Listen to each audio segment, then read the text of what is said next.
শহরে জারি হয়েছে ১৪৪ ধারা। হিন্দু মুসলিমের দাঙ্গা লেগেছে, মানুষজন ভীত সন্ত্রস্ত। ভিক্টোরিয়া পার্কের পাশ দিয়ে টহল দিয়ে গেল মিলিটারি গাড়িটা।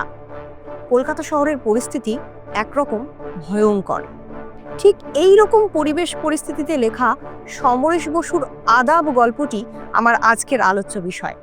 বাণীপীঠ শিক্ষাঙ্গনের উপস্থাপনায় আরও একটি নতুন ক্লাসে স্বাগত জানাচ্ছি সকল ছাত্রছাত্রীকে। আমি রিনি সেনগুপ্ত। আজকে আমরা বাংলা সাহিত্যের একটি অন্যতম সেরা গল্প নিয়ে আলোচনা করব, যার নাম হলো আদাব। গল্পটির প্রেক্ষাপট বেশ আকর্ষণীয় একটি সময়কে কেন্দ্র করে গড়ে উঠেছে। 1946-47 সাল। আর কিছুদিন পরেই দেশ ভাগ হবে তথা দেশ স্বাধীনতা লাভ করবে। সেই সময় অখণ্ড ভারতবর্ষের প্রেক্ষাপটে যে ঘটনাটি সব থেকে রক্তাক্ত এবং জঘন্য একটা পরিণতি আমাদের চোখের সামনে নিয়ে এসেছিল, সেটি হলো 46-এর দাঙ্গা এবং তৎপরবর্তীকালের দেশভাগজনিত সমস্যা। প্রচুর মানুষ মারা গিয়েছিলেন এই সময়। নামে হিন্দু মুসলিমের দাঙ্গা হলেও ঘটনাটি প্রকৃতপক্ষে ছিল একপাক্ষিক হিন্দু নিধন। সেই বিষয়টিকে কেন্দ্র করে সমরেশ বসু একটি অপূর্ব সুন্দর গল্প লিখেছেন, যার নাম আদাব। গল্পের শুরুতেই দেখা যাচ্ছে দুটি রাস্তা কোণাকুনি এসে মিলেছে এক জায়গায়। মাঝখানে উল্টে পড়ে রয়েছে একটি বেশ বড় আকৃতির ডাস্টবিন। সেই ডাস্টবিনের এক পাশ থেকে সরু একটি গলি ধরে খুব ভীত সন্ত্রস্ত একজন মানুষ ধীরে ধীরে প্রায় হামাগুড়ি দিয়ে বেরিয়ে এলো, বসলো ডাস্টবিনের একটি প্রান্তে। হঠাৎ করে ডাস্টবিনটা যেন একটু নড়ে উঠল না। মানুষটি ভয় পেয়ে গেল। ডাস্টবিনের ওপারে কে রয়েছে? কোনো কুকুর, কোনো অন্য প্রাণী, নাকি অন্য কোনো মানুষ? চোরাগোপ্তা হানার যে লুঠেরারা বেরিয়েছে বর্তমানে, তারা নয় তো? অথবা কোনো দাঙ্গাকারী যে এই মুহূর্তে ডাস্টবিনের ওই পারে বসে আছে, যে কোনো মুহূর্তে সুযোগ পেলেই আততায়ীর মতন ঝাঁপিয়ে পড়বে তার ওপর? মানুষটি ভয়ার্ত চোখে তাকিয়ে রইল কিছুক্ষণ। আরও কিছুটা সময় নিস্পন্দভাবে কেটে গেল। হঠাৎ করে ডাস্টবিনটা আবার একটু নড়ে উঠল। ওই পাশ থেকে যেন একটু একটু করে দেখা যাচ্ছে আরও একটি মাথা। মানুষ! হ্যাঁ, ঠিক তাই, ডাস্টবিনের অপর প্রান্তেও রয়েছে আরও একটি মানুষ। অতঃপর দুজন মানুষই দুজনের দিকে কিছুক্ষণ তাকিয়ে রইল নিস্পন্দভাবে, ভয়ে ভয়ে। এ ভাবছে এই বোধহয় ওই পাশ থেকে আঘাত আসবে, ও ভাবছে এই বোধহয় ওই পাশ থেকে কেউ আমাকে আঘাত করবে। কিন্তু বাস্তবে এরকম কিছুই ঘটল না। বেশ কিছু মুহূর্ত কেটে যাওয়ার পর সাহস করে দুজনেই দুজনকে প্রশ্ন করলো, একটি অতি গুরুত্বপূর্ণ প্রশ্ন, যেটা সেই সময়ের পরিপ্রেক্ষিতে ছিল খুবই গুরুত্বপূর্ণ। কোন জাত, হিন্দু না মুসলমান? হয়তো এই জাতের পরিচয়টি সামনে আসার পরেই সেই চরম ঘটনাটি ঘটবে, যার জন্য দুজনেই অপেক্ষা করছে। অর্থাৎ হিন্দু এবং মুসলমান এই পরস্পর বিরোধী দুটি জাত তখন একসঙ্গে হলেই যেটা ঘটছিল সেই ভয়ঙ্কর ঘটনা, দাঙ্গা, মারামারি, রক্তপাত। কিন্তু না, সেরকম কিছুই তখনও পর্যন্ত ঘটল না। দুজন অতি সাধারণ মানুষ দুজনের পরিচয় গোপন করে চুপচাপ বসে রইলেন ডাস্টবিনের দুটি ধারে। একটু একটু করে সময় অতিবাহিত হতে লাগলো। কতক্ষণ আর দুটো মানুষ চুপচাপ বসে থাকতে পারেন? মানবতার খাতিরে দুজনেই ধীরে ধীরে কথা বলতে শুরু করলেন। দাঙ্গার কথা।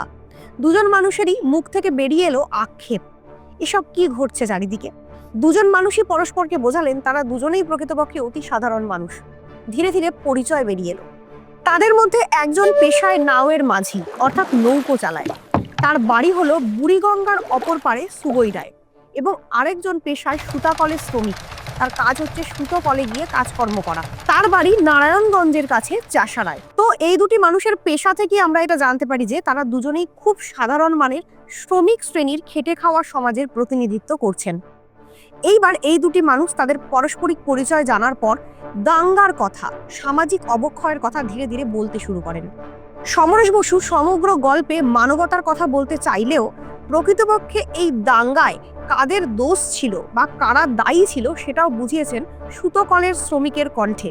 সুতোকলের শ্রমিক নাওয়ের মাঝিকে বলছেন, দোষ তো তোমাগো ওই লীগওয়ালা গড়ি। অর্থাৎ তৎকালীন সময়ে মুসলিম লীগ নতুন রাষ্ট্র পাওয়ার লোভে এবং নতুন রাষ্ট্রে নিজেদের একটা আধিপত্য কায়েম করার লোভে যেভাবে করে পূর্ববঙ্গে সাধারণ হিন্দু সম্প্রদায়ের উপর নির্যাতন চালিয়েছিল, তাদেরকে হত্যা করেছিল, গলা কেটে রায়েটের একটা চূড়ান্ত পর্যায়ে নিয়ে চলে গিয়েছিল, সেই কথাটা সুতাকলের শ্রমিকের কণ্ঠে ফুটে ওঠে। আমরা দেখতে পাচ্ছি হিন্দু মুসলিমের সামাজিক অবস্থানের দরুন দুজনেই শ্রমিক শ্রেণীর হলেও একটি বাস্তব সত্য এখানে ফুটিয়ে তুলেছেন আমাদের গল্পকার। তিনি দেখাচ্ছেন সুতাকলের শ্রমিক, যার কিনা জাত হিন্দু, সে কিন্তু একটু আধটু শিক্ষামূলক খোঁজ খবর রাখে। অর্থাৎ দেশে কি হচ্ছে, কাদের দোষ কাদের গুণ, কিভাবে কি পরিচালিত হচ্ছে। তুলনামূলকভাবে নায়ের মাঝি, যে কিনা ধর্মগতভাবে মুসলিম, সে কিন্তু একেবারেই দেশকালের কোনো খবর রাখে না, বা তার কাছে শিক্ষা দীক্ষার কোনো বিন্দুমাত্র খবরও এসে পৌঁছয় না। তাই সে বলে, আমি কি কইরা জানুম কার দোষ কার গুণ? আমি শুধু জানি যে দেশে একটা ভয়ঙ্কর বিপর্যয়পূর্ণ পরিস্থিতি চলছে, যেটা তোমার আমার কারুর জন্যই ভালো না। এরপর আমরা দেখি তৎকালীন সময়ের পরিপ্রেক্ষিতে প্রকৃতপক্ষে যে মুসলিমদের হাতে অসংখ্য হিন্দু নিহত হয়েছিল, তার পরিচয় স্বরূপ সুতাকলের শ্রমিক বলে, গ্যালসনের রায়টে তার ভগ্নিপতিকে গলা কেটে মেরে ফেলে দিয়ে গেছিল মুসলিমরা। তার ফলস্বরূপ তার যে বিধবা বোন এবং তার সন্তানদের দায়িত্ব এসে পড়েছিল সুতাকলের শ্রমিকের ঘাড়ে।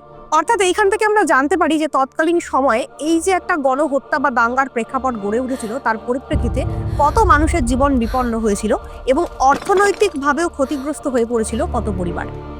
এর পরবর্তী ঘটনার প্রেক্ষাপটে আমরা দেখি দুটি মানুষ মুখোমুখি বসে মানবতার কথা বলতে থাকেন। তারা দুজনেই কিন্তু প্রকৃতপক্ষে দাঙ্গার বিরোধী। নাওয়ের মাঝি মুসলিম হলেও তিনি বলেন, এইভাবে দাঙ্গা করে কি হবে? তোমাগো দুইটা মরবো, আমাগো দুইটা মরবো, কারোরই তাতে কিছু লাভ হবে না। নাওয়ের মাঝি আরো জানায় যে সে যে এতদিন পর্যন্ত জীবিকা নির্বাহ করে খাচ্ছিল, তার কারণ ছিল একজন হিন্দু মালিক যার নৌকা সে চালায়। মাঝির মনে সন্দেহ হয়, আর কি তার নৌকায় হিন্দু বাবুরা উঠবে? প্রকৃতপক্ষে প্রত্যেকটি মানুষেরই জীবন জীবিকা তখন হয়ে উঠেছিল বিপর্যস্ত এই হিন্দু মুসলিম দাঙ্গার প্রেক্ষাপটে। এর পরবর্তী ঘটনাক্রমে আমরা দেখি তারা দুজনেই দুজনের পরিচয় জানতে পারে আকস্মিকভাবে। ভিজে দেশলাই দিয়ে বিড়ি জ্বালানোর অভিপ্রায়ে হঠাৎ করে যখন দেশলাই জ্বলে ওঠে, তখন নায়ের মাঝি নিজের অবচেতনই বলে ওঠেন, সোভান আল্লাহ। সুতাকলের শ্রমিক চমকে ওঠে, তুমি মুসলমান? নায়ের মাঝিও একটু বিব্রত হয়, চমকে ওঠে এবং বলে, হ্যাঁ, তাতে কি হয়েছে? প্রকৃতপক্ষে এটাই ছিল বাস্তব কথা। সকল মুসলমান তো আর দাঙ্গাকারী নয়, সকল মুসলমান মানেই তো সে আর খুনি নয়। তো নাওয়ের মাঝি বলে, আমি একজন খুব সাধারণ মানুষ। সুতাকলের শ্রমিক সন্দেহ করে, তার পুটলির দিকে তাকিয়ে বলে, পুটলির ভেতর কি আছে তোমার? নায়ের মাঝি বলে, আমার পুটলির ভেতরে রয়েছে আমার পোলামাইয়া গো জামা কাপড়, বিবির লিগা একখান শাড়ি। অর্থাৎ আমার ছেলে মেয়েদের জন্য জামা কাপড় রয়েছে এবং স্ত্রীর জন্য রয়েছে একটি শাড়ি। কারণ 2 দিন বাদেই আমাগো ঈদের পরব, অর্থাৎ মুসলিমদের যে ধর্মীয় উৎসব ঈদ, সেটা আর কিছুদিন পরেই অনুষ্ঠিত হবে। এবং নাওয়ের মাঝি আরো বলে যে সেই উৎসবটিকে কেন্দ্র করে সে নিজের বাড়িতে পৌঁছতে চাইছে, যেখানে গিয়ে সে তার বিবি বাচ্চাদের মুখে হাসি ফোটাবে এই জামা কাপড় বা সামান্য কিছু উপকরণ নিয়ে গিয়ে। এরপর আমরা দেখি এই দাঙ্গা বিধ্বস্ত শহর, যেখানে কারফিউ জারি হয়েছে, সেখানে কোনোভাবেই ভালোভাবে সুস্থভাবে পথে হাঁটার পরিস্থিতি নেই। পুলিশ বা ইংরেজ যে টহলদাররা রয়েছে, মিলিটারিরা রয়েছে, তারা যদি এই সময় যে কোনো মানুষকে রাস্তায় দেখতে পায়, যে কোনো মুহূর্তে গুলি করে দিতে পারে। সেই পরিস্থিতিতে এই দুটি মানুষ দুজন দুজনের প্রতি বিশ্বাস করে এবং দুজনে একসঙ্গে পথ চলার পরিকল্পনা গ্রহণ করে। তারা এক গলি থেকে অন্য গলি লুকিয়ে চুরিয়ে অনেক পথ অতিক্রম করে শেষ পর্যন্ত ইসলামপুর ফাঁড়ির সামনে এসে পৌঁছয়। নায়ের মাঝি সুতাকলের শ্রমিককে সাবধান করে বলে, এই ইসলামপুর ফাঁড়ি টপকে গেলে কিন্তু মুসলিমদের এলাকা, ওইদিকে গিয়া তোমার বিশেষ কাম নাই। অর্থাৎ মুসলিমদের এলাকায় তৎকালীন সময়ে হিন্দুরা কিন্তু সাবধানে থাকতে পারতো না বা তারা সুরক্ষিত ছিল না। তাই নায়ের মাঝি সুতাকলের শ্রমিককে বলে, তুমি এইখানেই অপেক্ষা করো, পরদিন সকাল হলে তুমি তোমার এলাকায় অর্থাৎ হিন্দুদের এলাকায় চলে যেও, সেখানে তুমি তুলনামূলক সুরক্ষিত থাকতে পারবে। কিন্তু তাকে যে তার বাড়িতে পৌঁছতেই হবে। সে বিশ্বাস করেছিল যে ওইদিকে মুসলিমদের এলাকায় একবার পৌঁছে যেতে পারলে এবং বুড়িগঙ্গা পার হয়ে তার নিজের স্থানে পৌঁছতে পারলে সে সুরক্ষিত থাকবে। এইবার গল্পের একদম শেষ প্রান্তে এসে পৌঁছেছি আমরা। আদৌ কি নায়ের মাঝি পারবে সুরক্ষিতভাবে ঈদের জামা কাপড় নিয়ে তার বিবি বাচ্চাদের কাছে যেতে?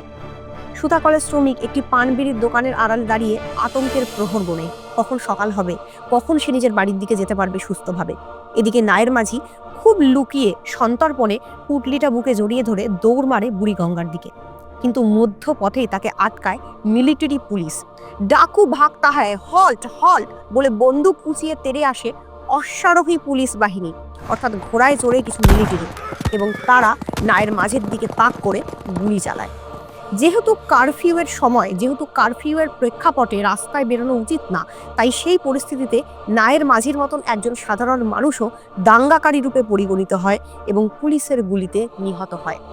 তার আর্ত চিৎকারে সুতাকলের শ্রমিকের বুক কেঁপে ওঠে, কারণ এতক্ষণ পর্যন্ত মানবতার খাতিরে তারা দুজন দুজনকে বন্ধুর মতন সঙ্গ দিয়েছে, দুজনেই দুজনের পারিবারিক কথা শুনেছে, দুজনে দুজনকে আশ্বাস দিয়েছে যে একদিন না একদিন ভালো দিন আবার ফিরে আসবে।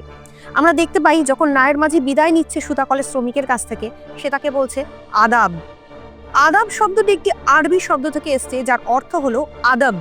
আদব মানে সভ্যতা, ভদ্রতা। এটি একটি বিদায় সম্ভাষণ রূপেও অনেক সময় গৃহীত হয়। আমরা অবাক হয়ে দেখি হিন্দু সুতাকলের শ্রমিকও কিন্তু নায়ের মাঝিকে যাওয়ার সময় বলেছে, আদাব বন্ধু, আবার দেখা হবে। এখানে ধর্ম নিরপেক্ষভাবে হিন্দু এবং মুসলিম দুটি জনজাতি অদ্ভুতভাবে পরস্পরের কাছে চলে এসছে। তারা দুজনেই আসলে সাধারণ মানুষ। তারা কেউই এই দাঙ্গা বিধ্বস্ত দেশ চায় না। তারা কেউই চায় না হানাহানি, কাটাকাটি, মারামারি। প্রকৃতপক্ষে সাধারণ মানুষ কখনোই দাঙ্গা চায় না। তারা পরস্পরকে নিহত করতে চায় না। রাজনৈতিক চক্রান্তের জেরে মানুষকে উস্কানিমূলক একটা বাতাবরণ তৈরি করিয়ে দিয়ে এইরকম পরিস্থিতি বেশিরভাগ সময় দেশে দেশে কালে কালে সৃষ্টি করা হয়। সাধারণ মানুষ হিসেবে সমরেশ বসু এখানে মেসেজ দিতে চেয়েছেন বা বলতে চেয়েছেন যেন কোনো মানুষ এইরকম রাজনৈতিক পরিমণ্ডলে প্রলোভিত না হয় এবং এইভাবে করে যেন হিংসার বাতাবরণ আর কোনোদিনও বাংলার বুকে বা ভারতবর্ষের বুকে না ছড়ায়, যে পরিস্থিতি দেশভাগের সময় হয়েছিল। এই বার্তা কিন্তু আমরা আদাব গল্পে পাই, হিন্দু মুসলিম সম্প্রীতির কথা আমরা পাই এবং আলোচ্য গল্পটি কোথাও একটা মানবতাবাদের বাতাবরণ ছড়িয়ে সম্পূর্ণতা লাভ করে।